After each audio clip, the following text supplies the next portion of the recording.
বর্তমান সময়ে mobile financial service কিংবা এমএফএস শুধুমাত্র জনপ্রিয়ই না, খুব গুরুত্বপূর্ণ ভূমিকা পালন করছে। বাজারে কিন্তু বেশ কিছু এমএফএস সার্ভিস রয়েছে, তারা শুধুমাত্র কিন্তু টাকা পয়সা আদান প্রদানে কাজ করছে না, বিদ্যুৎ বিল থেকে শুরু করে মার্চেন্ট ব্যাংকিং অনেক কিছুতেই কাজ করছে।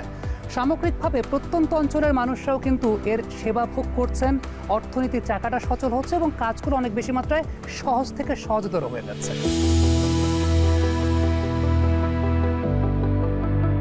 সাধারণ জনগণের মধ্যে আসলে যে ফিনটেক সার্ভিসগুলো ব্যবহার করার প্রবণতা গত কয়েক বছরে, আমি বলবো গত 3 থেকে 4 বছরে অনেক বৃদ্ধি পেয়েছে। এবং এর মূল কারণ যদি বলি, সেটা হচ্ছে যে বিভিন্ন অফার, আমাদের অনলাইন বলি অফলাইন বলি, বিভিন্ন স্টেশনারি দোকানগুলো বলি, রেস্টুরেন্টগুলো বলি, সব জায়গায় অনেক বেশি অফার দেওয়া হচ্ছে এবং মানে জনগণকে সচেতনমূলক বেশ কিছু কার্যক্রম হাতে নেওয়া হয়েছে ফিনটেক কোম্পানির পক্ষ থেকে, গভর্নমেন্টের পক্ষ থেকে।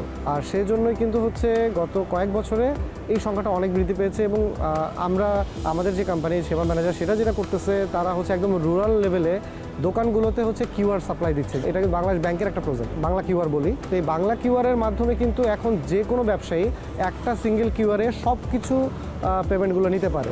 আর এভাবে কিন্তু হচ্ছে আসলে জাস্ট গত লাস্ট 2-3 বছরে আমরা দেখতে পাচ্ছি যে এই ফিনটেক ইউজারদের সংখ্যা অনেক বেশি বৃদ্ধি পেয়েছে। গত কয়েক বছর আমরা দেখতে পাই যে হচ্ছে আগে যেরকম শুধুমাত্র ইয়াং জেনারেশন যারা ছিল তারাই হচ্ছে এমএফএস ইউজ করতো, কিন্তু বর্তমানে কিন্তু ইয়াং জেনারেশনের পাশাপাশি যারা বয়স্ক আছেন ওনারাও এমএফএসের দিকে ঝুঁকছেন। কারণ জিনিসটা এত বেশি ইজি হয়ে গেছে মানুষের কাছে, ইজি অ্যাক্সেস হয়ে গেছে।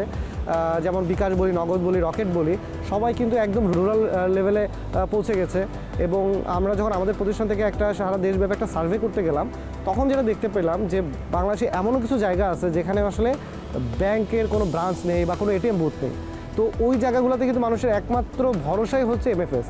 তো এমএফএসের মাধ্যমে তারা কয়েক সেকেন্ডের মাধ্যমে টাকা আনতে পারছে, টাকা পাঠাতে পারছে। এবং সবচেয়ে ইম্পর্টেন্ট ব্যাপার, ওই লোকাল যে এজেন্ট পয়েন্টগুলো আছে, সেই এজেন্ট পয়েন্ট থেকে তারা হচ্ছে এটাকে ক্যাশ করতে পারছে। এই মানিটা ক্যাশ করে এই ক্যাশটা কিন্তু তারা যে কোনো জায়গায় ইউজ করতে পারছে। তো এই কারণেই কিন্তু হচ্ছে একদম মানে নবীনদের পাশাপাশি প্রবীণরাও হচ্ছে এমএফএসের দিকে ঝুঁকছেন। কারণ এটা হচ্ছে এখন আর এমন কোনো প্রোডাক্ট না যেটা হচ্ছে প্রাচুর্যময় কোনো প্রোডাক্ট না, এটা একটা প্রয়োজনীয়তা হয়ে দাঁড়িয়েছে, আমাদের নিত্যদিনের প্রয়োজন। মানে রুরাল লেভেলে আপনাকে টাকা পাঠানো বা টাকা রিসিভ করার একমাত্র ওয়ে হচ্ছে আসলে বর্তমানে এমএফএস।